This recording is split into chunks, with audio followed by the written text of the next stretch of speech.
My mother and sister took my daughter to a country club and said they were going to teach her class. They made her wait tables, clean toilets, and called it character building. She should know what her future looks like, my mother said. Someone has to serve us, my sister whispered. 3 days later, I got a bill for damages after she allegedly snapped and broke a mirror. By the time I received the damage invoice from the Lakewood Country Club, I had already picked up my daughter, my only child, from the back lot behind the clubhouse. Her eyes were bloodshot, her lips tight, and she was clutching a balled-up wad of napkins in her fist like it was the only thing tethering her to reality. I knew, from the second she got in the car, that something had broken. Something had shifted inside her that I couldn't fix with a hug or a warm bath. She didn't cry. She didn't scream. She just sat there and said in a voice that didn't sound like hers, "I think I hate Grandma." I've had a fractured relationship with my mother and sister for most of my adult life, but I never believed they would actively try to hurt my daughter, at least, not like this. Passive aggressiveness, snide comments, judgmental glances, those I had come to expect. But what they did to Harper over that weekend was beyond cruel. It was calculated. It was classist. It was difficult to dress up as character building. And now, they had the gall to send me a bill for $1,432 for a mirror my daughter allegedly snapped and broke. Let me explain how it got this bad. 3 weeks ago, my sister Juliana had called me out of nowhere. I hadn't heard from her in over a year. She sounded cheerful. Too cheerful. "We've been talking," she said. "Mom and I. We think it's time we spent some real quality time with Harper. We feel distant. We'd love to take her to the club. Just for a few days." I hesitated. Harper was 17 and starting to get curious about that side of the family. My side. The old money, the Lake Forest house, the cocktail dresses before noon. She'd been asking questions lately about why we didn't go to the big family Christmas dinners anymore, or why Grandma never visited. She was growing up, and I didn't want to be the parent who kept her heritage. Against my better judgment, I agreed. Friday through Monday. 3 days. I figured the worst they could do was bore her. When Harper first left, she was excited. She packed her sketchbook, a pair of loafers I bought her from a thrift store, and her nicest blouse. She looked polished, curious, hopeful. She came home with none of that left in her eyes. I didn't get the full story right away. She barely spoke in the car ride home. I asked her if everything was okay, and she nodded. When we got home, she went straight to the shower and stayed there for 45 minutes. I could hear her crying softly through the steam. That night, after she emerged wrapped in a towel, I sat on the edge of her bed and waited. Eventually, she told me everything. Juliana and my mother hadn't invited her to the club to welcome her or show her around. They brought her to teach her. Her first clue was the outfit. On the drive to the club Friday afternoon, they handed her a folded navy polo shirt and a pair of black slacks.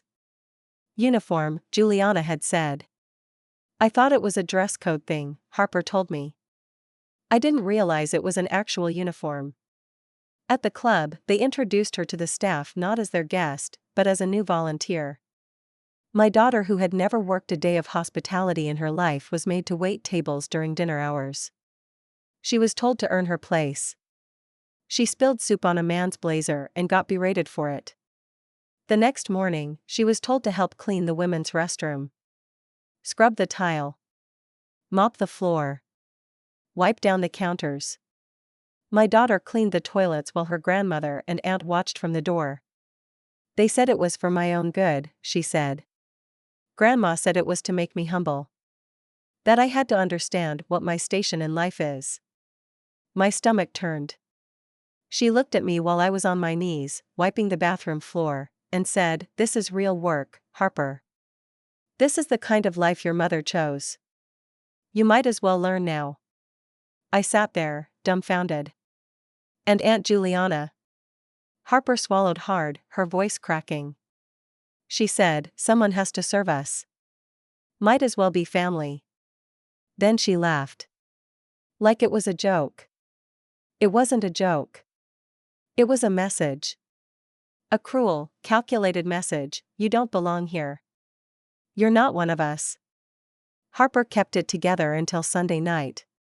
She begged to go home early, but they insisted she stay. Said she was being dramatic. Said it would build resilience. That night, after dinner, Harper had gone into the changing room in the lower level to be alone. She looked at herself in the floor-length mirror, the same one she'd been mocked in front of earlier that day, and something inside her snapped. She threw her purse at the mirror. It cracked, but didn't shatter. Then she left. Just walked out. Didn't wait for permission. Didn't ask. When she texted me to pick her up the next morning from the back lot, I knew this was something deeper than teenage angst. And then the invoice came. They wanted me to pay for the mirror. I didn't answer the email. I didn't call them. I couldn't trust myself to speak without shaking. What kind of people humiliate a child to prove a point? What kind of woman looks at her granddaughter and sees a servant? Harper showed me the texts Juliana sent her afterward, passive-aggressive jabs, thinly veiled barbs. Next time maybe bring some work ethic with you. Didn't realize being around real class would upset you so much. She showed me photos too. Juliana had taken them while Harper was working on pictures of her balancing trays, wiping a counter, refilling wine glasses. Character building, she'd written in one caption. They were proud of what they'd done. They thought they'd taught her a lesson. And in a way, they had. Just not the one they intended. After I saw the photos and read those texts, I couldn't sleep. I lay in bed next to the folded copy of the invoice, staring at the ceiling, listening to Harper shift restlessly in her room down the hall. She'd been sleeping with the light on again. She hadn't done that since middle school. There are moments in motherhood that freeze you. Not because you don't know what to do, but because you know exactly what's needed, and it terrifies you. I had always tried to protect her without isolating her. But maybe I'd been too soft on the people who didn't deserve grace. The next morning, I got up early and called in sick to work.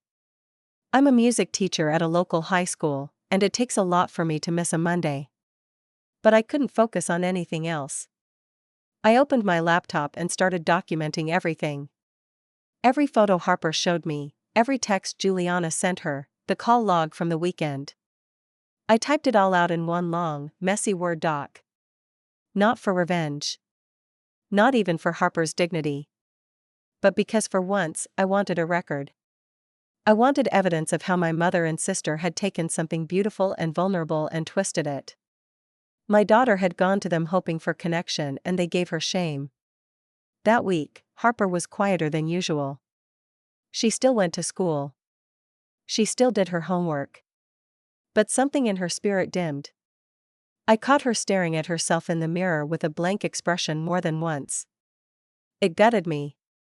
I wanted to shake the smug voices out of her head, the ones that told her she wasn't enough, wasn't worthy, didn't belong. One night after dinner, she finally asked me what I was going to do about it.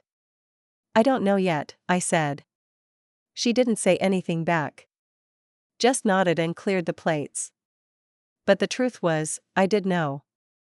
I was just waiting for the right moment. The next move came from Juliana. She called me on Thursday evening. I almost let it go to voicemail, but curiosity got the better of me. Camilla, she began, her voice dripping with sugar. I assume you got the invoice from the club? I did. Well, she gave a soft, theatrical sigh. Obviously, we weren't thrilled about what happened, but I think it's fair. Harper did damage property. And if we're being honest, she was a bit unstable that weekend. I felt my jaw lock. Unstable? I repeated. Oh, don't twist my words. I'm just saying, she's emotional. You always were too. I mean, we tried to give her a taste of something aspirational, and she lashed out. It's disappointing. Aspirational. That was the word she used. I'm not paying for the mirror, I said. There was a pause. Well, then I suppose we'll have to sort this out with the club board.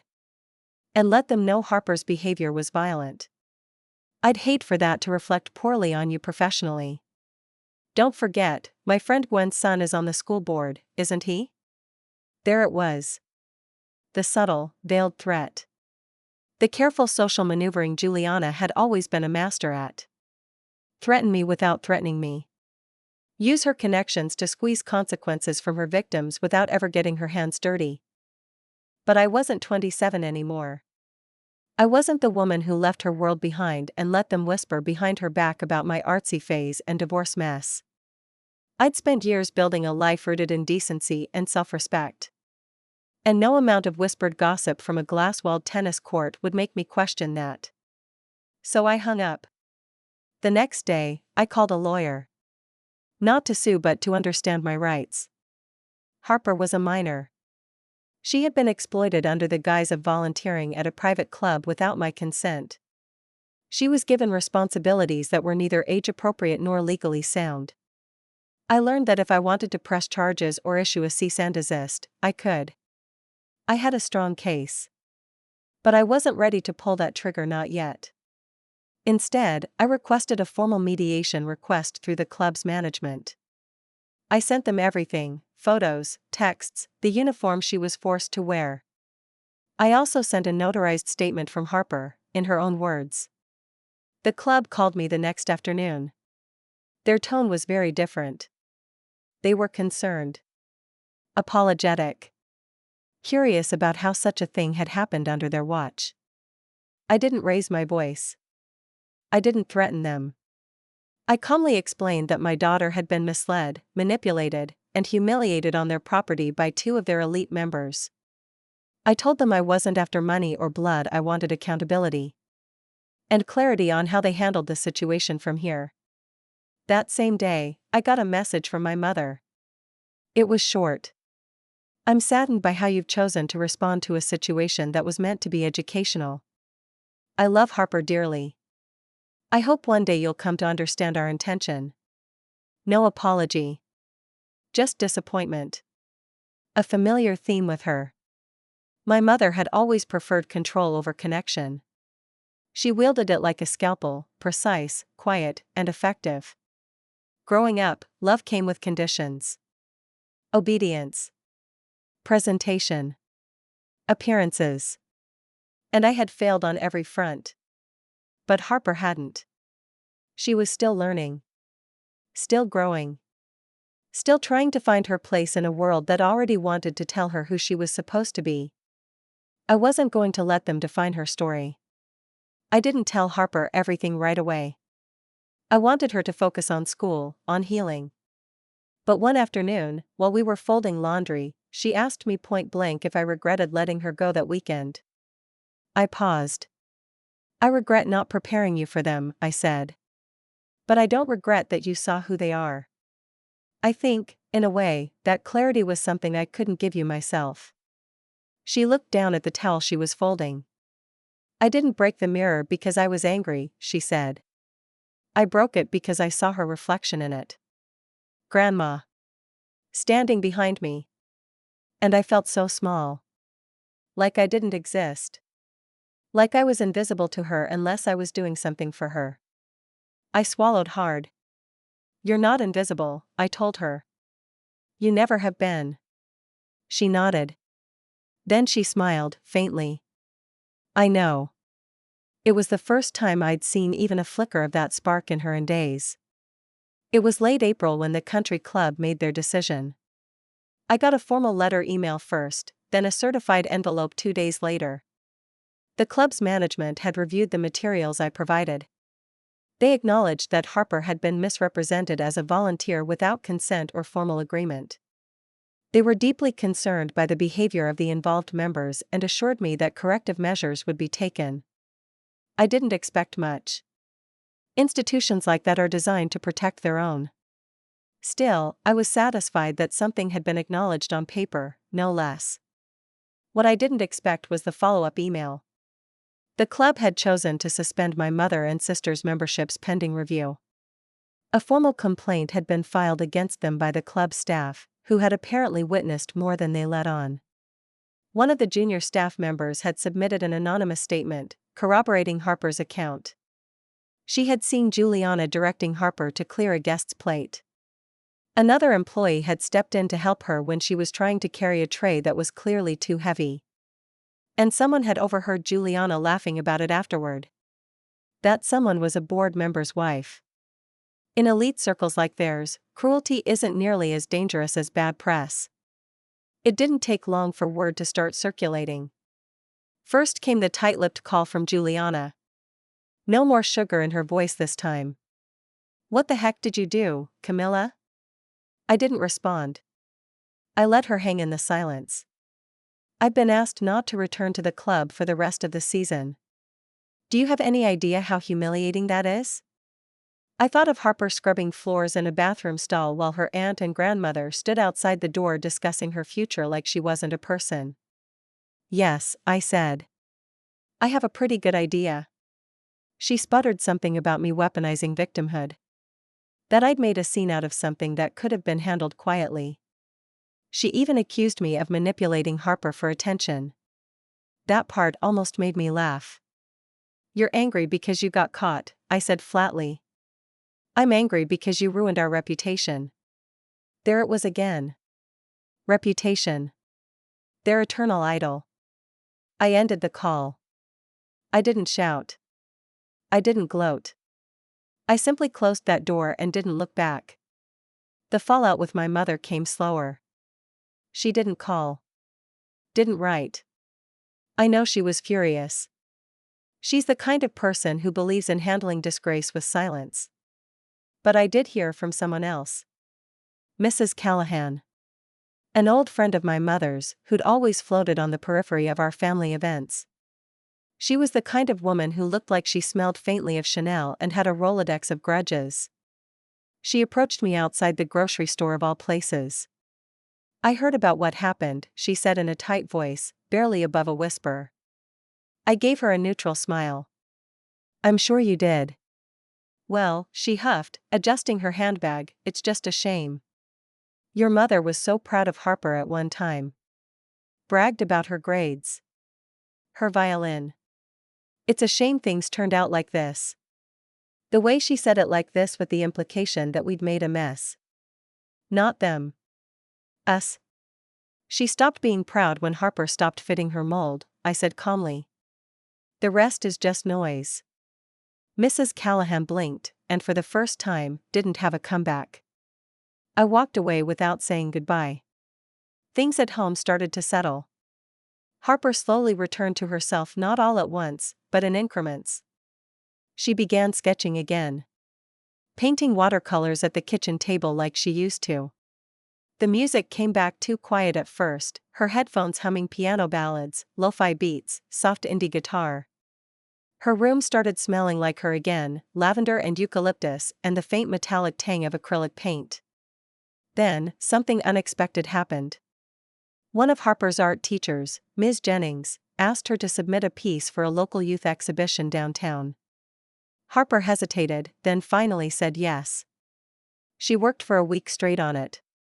Her room became a mess of swatches, brushes, trial sketches. She didn't let me see the final piece until the night before the submission deadline. When I finally looked at it, I stood in silence for a full minute. It was a painting surreal, striking. A teenage girl in a club uniform, kneeling on the floor, holding a gold-rimmed tray with a cracked mirror on it. The girl's reflection in the broken glass was not her own, it was the distorted, ghost-like image of a woman behind her, towering and faceless. But the girl's eyes, they stared back at the viewer. Bold. Direct. Defiant. "I named it Inheritance," Harper said. I nodded, throat tight. "It's perfect." The night of the exhibit, we went to the gallery in Wicker Park together. She wore a long tan coat and black boots. She stood near her painting, answering questions from other teens and local artists, smiling softly but confidently. At one point, a woman from a local nonprofit approached us. She ran a program that helped mentor girls from difficult family situations, encouraging them to use art as expression. "I'd love to feature her in our summer program," she told me. Maybe even as a speaker for the younger ones. Just her story alone. I glanced over at Harper, who was pretending not to eavesdrop but clearly was. I raised an eyebrow. Think you'd want to do that? She gave a small shrug, her version of absolutely. But back at home, after the exhibit, something unexpected arrived in our mailbox. A letter. From my mother. Written in her elegant, slanted cursive. I stared at the envelope for a good 5 minutes before opening it. It read, "Camilla, I've been reflecting on recent events. I won't pretend to understand your choices, but I do see that Harper is growing into her own person. Perhaps that's what unsettled me most. I was raised to believe in structure. In order. In legacy. It's difficult to see those ideals challenged. But I realize now that the way Juliana and I handled things was unkind. And not fair to Harper. You don't need my approval. But I hope someday we can speak again without anger between us. I do love her. And I do love you. Mother." I reread it twice. There was no apology. Not really. Just an acknowledgement, subtle, cautious. But for her, it was as close to remorse as I'd ever seen. I folded it and tucked it into a drawer. I didn't show it to Harper. Not yet. I didn't respond to my mother's letter. Not out of spite, just clarity. There was a time when I might have been desperate for crumbs of acknowledgement from her. A time when even that carefully hedged paragraph might have meant something monumental. But that time had passed. I had nothing left to prove to her. And more importantly, Harper didn't need her approval to move forward. She never did. But still I kept the letter. Folded, tucked into the drawer of my nightstand. Not as a token of reconciliation, but as evidence of change. However, it is quiet. However, I was reluctant. It was enough for now. A few weeks later, I got a message from an old college friend. Laura, who I hadn't spoken to in years, messaged me on Facebook out of the blue. "Just saw Harper's painting at the Youth Art Collective downtown, absolutely breathtaking. You must be proud. I didn't even realize it was your Harper until I read the blurb." She sent me a photo. The caption beneath the painting said, "Inheritance, by Harper W. This piece is about reclaiming identity when others try to define your future for you." I sat with that image for a long time. A flood of memories came rushing in of a younger me, bright-eyed and idealistic, playing violin in a university hallway, still believing that approval was currency. That family had to mean loyalty. That love came with expectations. But then I looked at my daughter's painting again and realized how much she'd unlearned in just 1 year. How much strength she'd found in walking away. School let out in early June, and Harper was officially accepted into the summer mentorship program at the arts nonprofit. The one we'd met at the gallery. It wasn't a paid internship, but they gave her a small travel stipend, and she'd get the chance to help younger girls learn how to turn personal struggle into creative work. She came home after the first week buzzing with stories of girls who were navigating foster care, oppressing, homophobia, family addiction. And yet, she didn't speak like someone weighed down by sadness. She spoke like someone who'd finally stepped into a room where the truth didn't feel like a burden. Where hurt wasn't hidden, it was translated into art, into voice. "I don't feel embarrassed anymore," she said one night, sitting on the porch with a glass of ginger ale. "I used to think what happened at the club meant something about me. Like, it proved I didn't belong. But now it feels like it says more about them." I nodded, silent. Letting her speak. "I think they wanted to break me down so I'd need their approval to build myself back up. And?" She looked out at the darkening sky, the glow of porch lights flickering on around the neighborhood. "And I don't." There was only one moment of tension left to face. Late one evening in July, my phone buzzed. A number I recognized but hadn't seen in over a year.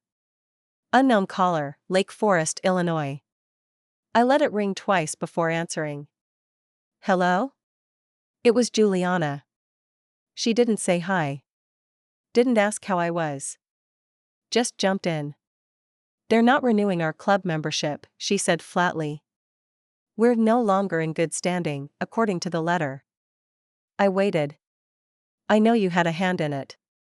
"I had a hand in protecting my daughter," I replied. "If that came at the cost of your social perks, maybe you should ask why." There was a pause on her end. A deep breath, like she was trying to regulate her voice. "I just hope you're satisfied." I could have told her that satisfaction wasn't the point. That Harper's strength, her healing, was worth more than any brunch table or tennis match she'd been pushed out of. But I didn't. I just said, "I am." Then I hung up. Summer passed in a slow, warm rhythm. For the first time in a while, Harper and I found ourselves laughing together, genuine, belly-aching, stupid laughter. We made pancakes at midnight. Watched bad Netflix rom-coms. She teased me about my predictable taste in candles. I took her thrift shopping and let her pick out whatever weird ceramic animal she wanted. She wore her confidence like a second skin, now not loud or performative, just unshakable. One afternoon in late August, we drove past Lakewood Country Club on our way to an art supply store. Harper glanced at the pristine, ivy-covered gate, then out the passenger window. She didn't say anything for a while. Then she turned to me, casual but firm. "I don't think I ever want to see them again. Not Grandma. Not Aunt Juliana." I kept my hands on the wheel, eyes forward. "That's okay," I said. "You don't have to." There was no pain in her voice. Just clarity. Choice. That was the real shift. She wasn't running from the past anymore, she was walking in her own direction. Summer faded into fall. Harper started her senior year with a fresh haircut, 2 new piercings, and a stack of sketchbooks already half full. I remember standing in the doorway on her first day back, coffee in hand, watching her check herself in the hallway mirror. Her reflection looked nothing like the girl who had come home from the country club 3 months earlier. She smiled not at herself, but at her own steadiness. That's what I noticed. She wasn't measuring her worth anymore. She wasn't trying to take up less space. She was simply being. It sounds so simple. But for a 17-year-old girl raised under the shadow of legacy, it's nothing short of radical. About 2 weeks into the semester, Harper brought home an invitation. The art mentorship program she'd spent the summer with was hosting a public showcase downtown at night where all the students could display their summer work, invite community leaders, families, donors. Each mentee was allowed to present one final piece. Harper chose inheritance again. But this time, she added something. She'd made a series of small panels that surrounded the original painting, 5 in total. Each one depicted a different version of herself, in the same uniform, doing the same humiliating tasks from that country club weekend, carrying trays, scrubbing floors, taking orders. Except in every panel, the expression on her face was different. The first, shame. The second, confusion. The third, anger. The fourth, sadness. And the last one?